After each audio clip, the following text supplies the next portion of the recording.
Mohon diberi pencerahan, saya punya ayah seorang Kristen non muslim, jelas-jelas berbeda keyakinan dengan saya.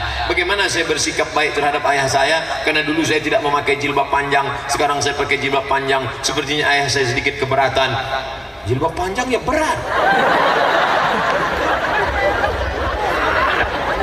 Wa in jahadaka ala an tusyrika bima laysa laka bihi ilmun. Kalau orang tuamu yang tidak seagama denganmu itu memaksamu untuk mempersekutukan, menyembah kepada selain Allah, fala tuti'huma, jangan patuh kepada mereka. Jangan patuh pada mereka.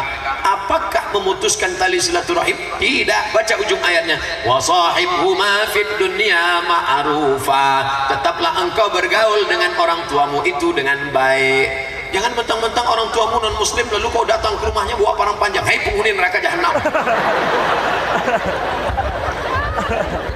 Wa sahibhuma fid dunya ma'rufa, tetaplah bergaul dengan baik. Papa sehat, ini ada kue bolu untuk papa makan ya pak. Akhirnya dia berpikir, dulu anakku ini sebelum Islam tidak sebaik ini, tapi setelah ini dia sering bawa makanan, orangnya baik, hatinya lembut. Nah, karena kelembutanmu aku asyhadu Allah.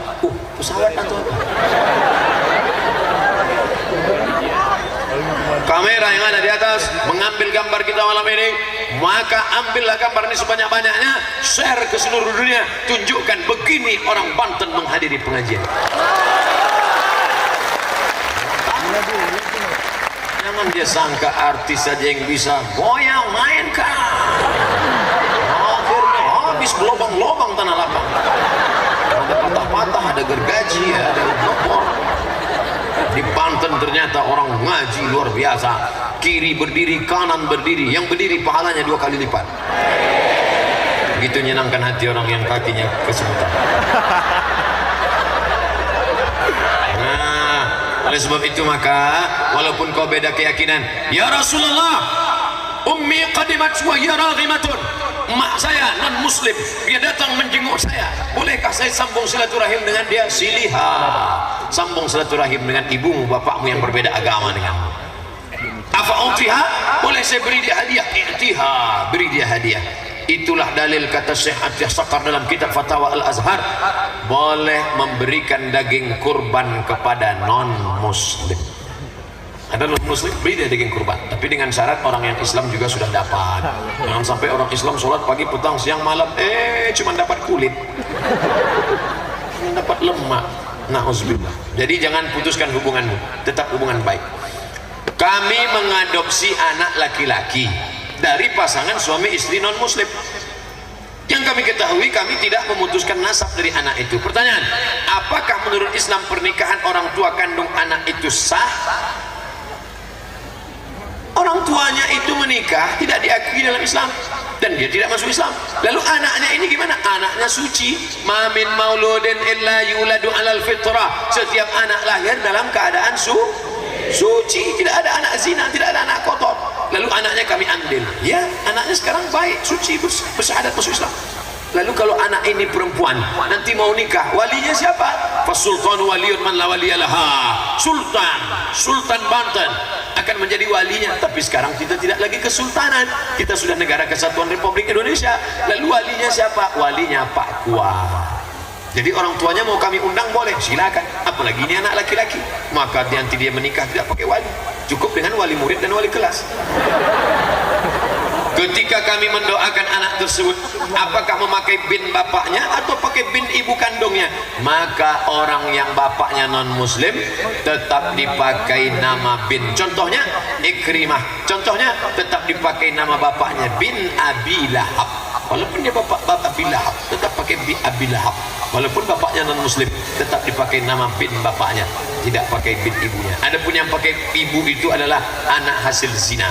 Anak hasil zina tidak pakai bapaknya karena dia orang yang tidak diakui nasabnya, tapi pakai nama ibunya. Jangan pakai nama bapak angkat, tidak boleh. Saya mengurus mertua saya yang sakit sudah tidak bisa berjalan. Ipar saya bilang kamu mengurus mertua adalah kewajiban menantu perempuan. Apakah benar begitu? Ini ipar periwayat hadis palsu. Maka yang menjaga orang tua kita adalah anak dan menantu. Bagi-bagi tugas, musyawarah. Wa amruhum syura bainahum, musyawarah. Ingat, kalau engkau pezina, mungkin di dunia kau selamat, di akhirat kau akan kena. Kalau kau buat khamar, minum khamar, mungkin di dunia kau selamat, di akhirat akan kena. Tapi ada satu dosa, di dunia kena, di akhirat kena. Apa itu? Durhaka pada orang. Jaga orang tua. Lama hidup banyak dilihat, lama berjalan banyak dilihat, lama hidup banyak dirasa, jauh berjalan banyak dilihat, lama jadi ustad banyak yang curhat. Ustaz, dulu si Anu tidak merawat orang tuanya, tapi di akhir hayatnya perhatikanlah, jaga orang tuamu. Ilzam rijlaiha fathamal jannah, urus tapak kakinya, maka di sana kau dapatkan surga. Hai menantu-menantu, aku milik suamiku, tapi suamiku milik ibunya. Begitu engkau memuliakan mertuamu, tidak ada ruginya. Kau jaga mertuamu, adapun anaknya yang tidak mau menjaga, biarkan saja. Tapi kau ajak dia, atamuruna bil ma'ruf, apakah kau ajak mereka berbuat baik? Watansawna antum tatslunal kitab, padahal kau lupa kau membaca Alkitab, membaca Al-Quran. Jangan hanya kau suruh saja, bawa. Kau jaga orang tuamu, kau jaga. Saya sudah bertahun-tahun mengurus mertua saya, tapi saya selalu dianggap salah di mata anak-anaknya atau ipar saya, bahkan sering dijelekkan di belakang. Ini nanya apa curhat?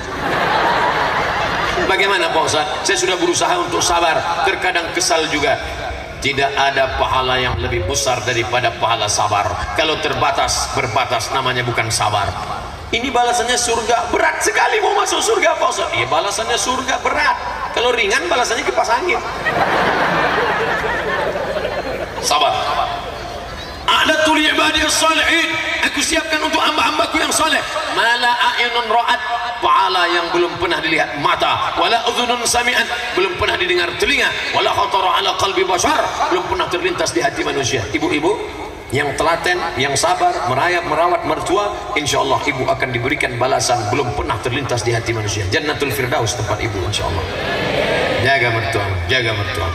Saya bekerja di kantor online shop, menjual baju tapi bukan baju muslimah. Apakah boleh Pak Ustadz engkau jual baju setan, celana jin, dipakai maka mengalir dosanya. Oleh sebab itu berpindahlah, yang jual baju-baju yang lama-lama apa boleh buat, bertobat nasuha, tobat. Sekarang berubahlah menjual jilbab, busana muslimah. Rezeki dari Allah apa dari setan? Dari Allah. Mana imanmu? Antum billah, beriman kepada Allah wa malaikatihi, malaikat. Engkau berkata tiap hari Allahu Akbar, Allah maha besar, tapi urusan rezeki kau katakan Allah memang besar, tapi rezekiku dari baju ini. Beralihlah, beralihlah, beralihlah. Allahumma ballaghtu, Allahumma fashhad. Ya Allah, sudah kusampaikan. Andai nanti ditanya oleh malaikat di padang mahsyar, hai Abdul Somad, kenapa mereka tetap juga pakai baju pendek, rok pendek? You can see, kamu can bisa see, melihat. You can see, kamu bisa melihat ketiak bini saya. Sudah kusampaikan ya Allah. Dulu orang malu pakai baju pendek, sekarang kita yang lihat yang malu. Malu kita lihat ketiak, udah macam leher onta. Lihat sekali 3 hari kita nggak lalu makan. Berhentilah saudaraku, juallah baju muslimah, baju koko, jilbab panjang. Banyak orang-orang kaya dengan menjual baju muslimah. Betul? Ustaz, mohon jelaskan tentang Islam Nusantara. Hal ini saya dengar dari pesantren kilat yang diikuti oleh keponakan saya. Bukankah Islam itu rahmatan lil alamin? Tidak dikotak-kotakkan menjadi aliran Islam Nusantara? Kata almarhum Kiai Haji Profesor Dr. Ali Mustafa Yaakob, istilah yang benar adalah Islam di Nusantara. Dengan membaca Islam di Nusantara, kita menjadi menghormati ulama-ulama kita. Ada nama ulama bergelar Sayyid Ulama Al-Hijaz, Sayyid pemimpin ulama Hijaz. Hijaz Makkah Madinah, Makkah Madinah namanya Hijaz. Pemimpin ulama Hijaz gelarnya Sayyid Ulama Hijaz, Syekh Imam Nawawi Al-Bantani dari Banten. Sayyid Ulama Hijaz. Lalu kemudian ada pula Imam Masjidil Haram. Siapa dia? Syekh Ahmad Khatib Al-Minkabawi. Minkabawi, Minangkabau. Ternyata bukan sekedar rumah makan sederhana, ulama besar. Ada lagi siapa namanya? Syekh Yusuf Al-Makassari Tajul Khalwati. Al-Makassari dari mana? Makassar. ulama besar. Dari Makassar Syekh Yusuf, dari Banten Nawawi Al-Bantani, dari Jawa Timur Hadratus Syekh Hashim Ash'ari, langsung belajar dari Makkah Al-Mukarramah. Itulah pendiri Nahdlatul Ulama. Ternyata Syekh Hashim Ash'ari punya sahabat dekat, sama-sama di Makkah. Itu